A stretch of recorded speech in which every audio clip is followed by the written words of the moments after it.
Assalamualaikum to all of you. This is Amjad Birin Baloch, a lawyer and a legal trainer. Welcome to our channel. Today we are going to discuss about a very important topic for all of you. आज हम एक ऐसे topic पे discuss करने जा रहे हैं जो कि specially for the lawyers, for the law students, literature students, and those people who are working digitally. This is very important lecture for them. So let's move toward the topic, and one thing more, that if you are new on our channel, please subscribe our channel and press the bell icon as you could get our latest videos and very informative lectures easily. Thank you so much. आज इस topic पे हम discuss करने जा रहे हैं वो है कॉपीराइट। वैसे हम सब लोग देखते हैं वाइल यूजिंग फेसबुक यूज़ करते वक्त, इंटरनेट पे कोई वेबसाइट यूज़ करते वक्त, वहीं पे एक वर्ड लिखा होता है इन द एंड, और फिर लिखा होता है कि भाई कॉपीराइट तो लिखा है, लेकिन we don't know that what actually that copyright mean. But आज हम इस चीज़ को लॉ में देखेंगे अकॉर्डिंग टू द लॉज कि ये what does actually the copyright mean. Copyright क्या है, चलें देखते हैं। Copyright is the right granted by the law to the real owner of the dramatic work, literary work, artist work, or other intellectual works. ऐसा बंदा कोई literature की field में ऐसा काम करता है, कोई बुक पब्लिश कर लेता है, कोई पोइट्री लिखता है, या ऐसा बंदा जो कि कोई पोस्टर बना लेता है, कोई डिज़ाइनिंग बना लेता है, या आर्टिकल लिखता है, ड्रामा लिखता है, मूवीज़, सॉन्ग्स, पोइट्रीज़, ये जो भी काम करता है कोई भी रियल ओनर, तो उन सारे कामों को तहफ़्फ़ुज़ देने के लिए, प्रोटेक्शन देने के लिए ये कॉपीराइट एग्जिस्ट हुई है। कॉपीराइट एक राइट है जो कि उस ओनर को दिया जाता है जो कि लिटरेचर की फील्ड में कोई ऐसा काम करता है, जैसे कि कोई बुक लिख देना, नावल लिखना, पोइट्री लिखना, या फिर हम जो पोस्टर्स बनाते हैं एडवर्टाइज़ के लिए, कोई पोस्टर्स बना देना, वीडियोस बनाना, फ़ोटोज़, पिक्चर्स, टून्स, ऐसी जो भी चीज़ें हैं उनको तहफ़्फ़ुज़ फराहम करने के लिए उनके जो रियल ओनर है उनको राइट देने के लिए ये कॉपीराइट का कॉन्सेप्ट वाज इंट्रोड्यूस्ड। स्पेशली ये राइट उन बंदों के लिए है, उन लोगों के लिए है जो भी लिटरेचर की फील्ड में काम करते हैं और जो भी ड्रामास बनाते हैं, मूवीज़ बनाते हैं। मीन्स कि ऐसा काम जो कि इनटेंजिबल हो, टेंजिबल नहीं हो। इनटेंजिबल मीन्स कि ऐसा काम जो कि हम एक जगह से दूसरी जगह से फिज़िकली ट्रांसफ़र नहीं कर सकते, ठीक है, लेकिन उसकी हम कॉपी कर सकते हैं। जैसे कि just suppose for example I have written a novel, मैंने एक नॉवल लिखा है, ठीक है। मेरा नॉवल तो ऐसी चीज़ नहीं है कि कोई फिज़िकली, जैसे कि ये पेन है, फिज़िकली एक जगह से दूसरी जगह पे ले जाएगा, नो, बस उस नॉवल को कॉपी कर देना, ठीक है। इस राइट को प्रोटेक्शन देने के लिए ये कॉपीराइट लॉ एग्जिस्ट करता है।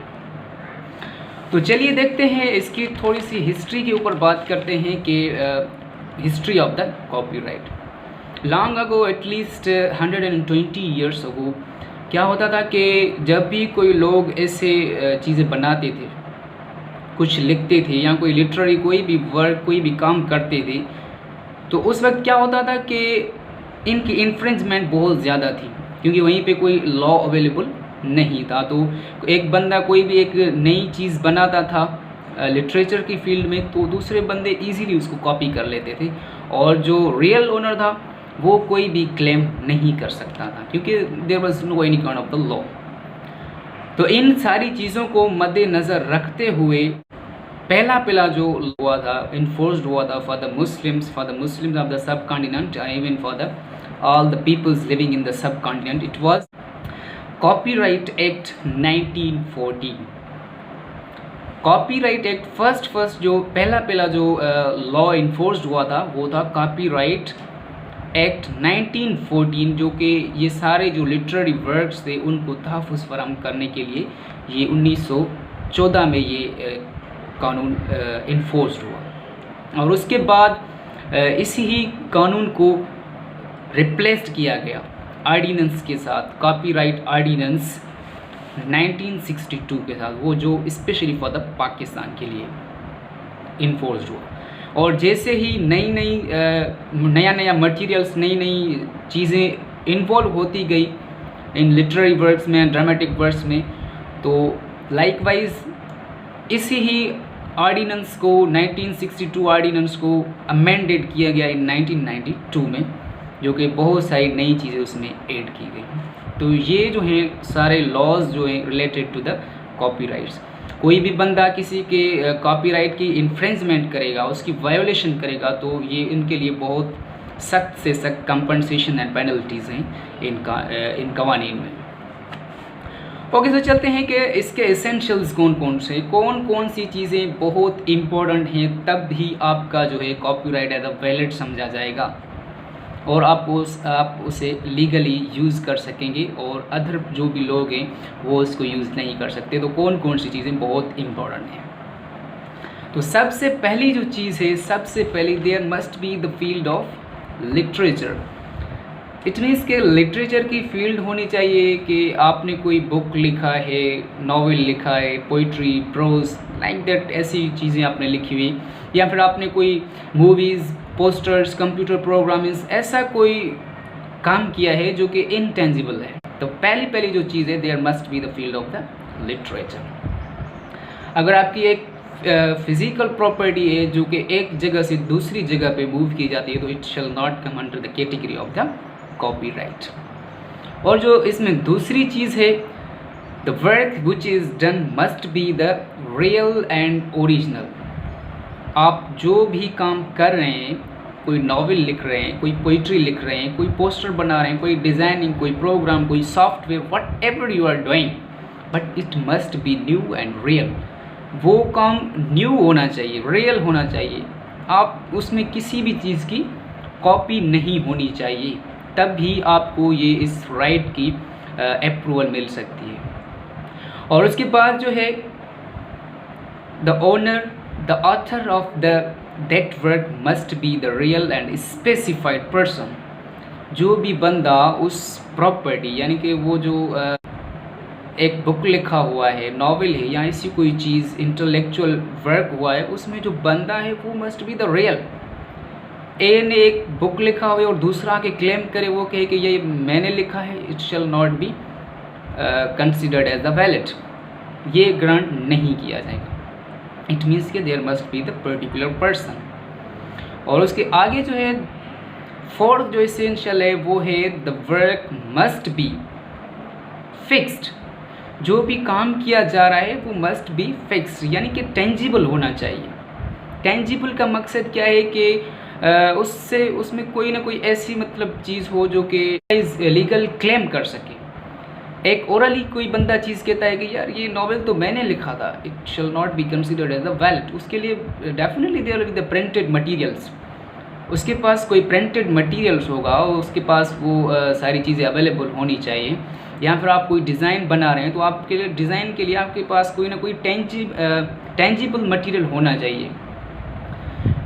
तो ये सारी चीज़ें अगर आपकी कंप्लीटेड हैं, four essential are completed, then you may apply for the registration of the copyright।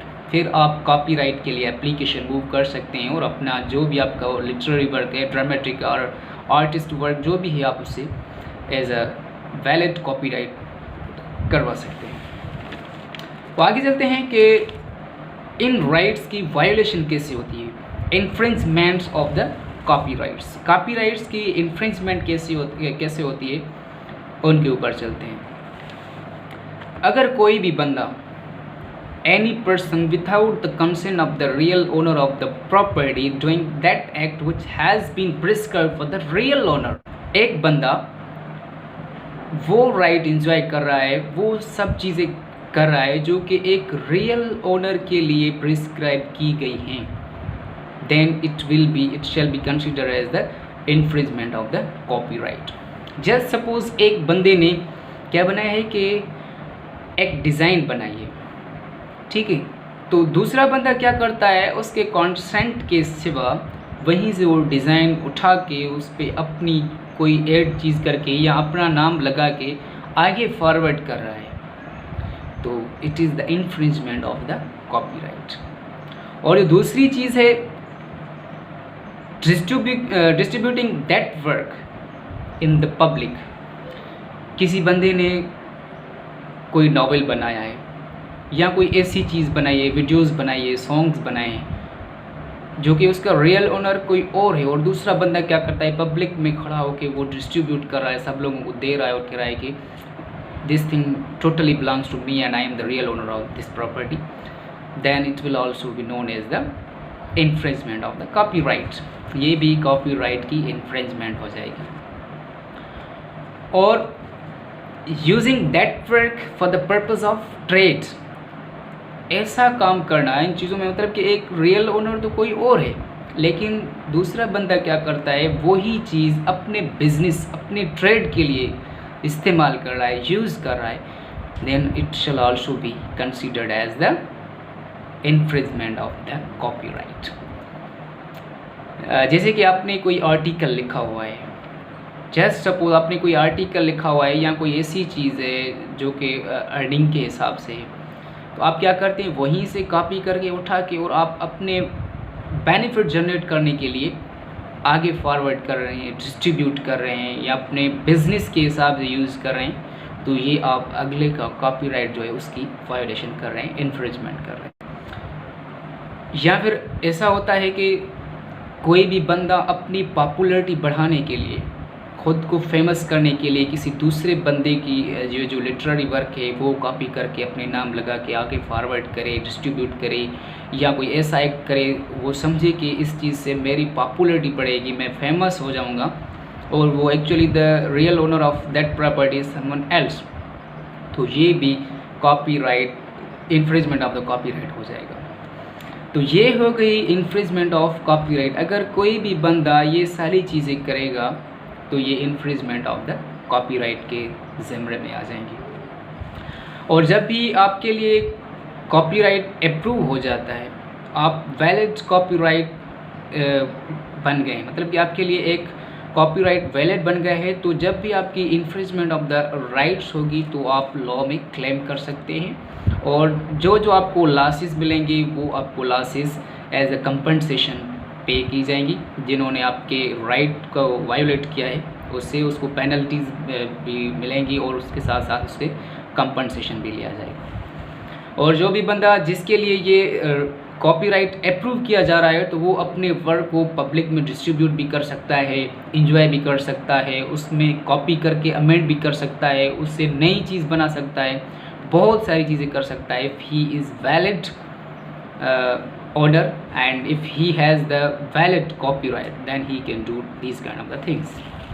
So this is all about the copyright law and infringement of the copyright and the history of the copyright. If there is any kind of the questions, you may ask, and keep watching our videos, subscribe our channel. Inshallah we'll be meeting again in next videos. Thank you very much.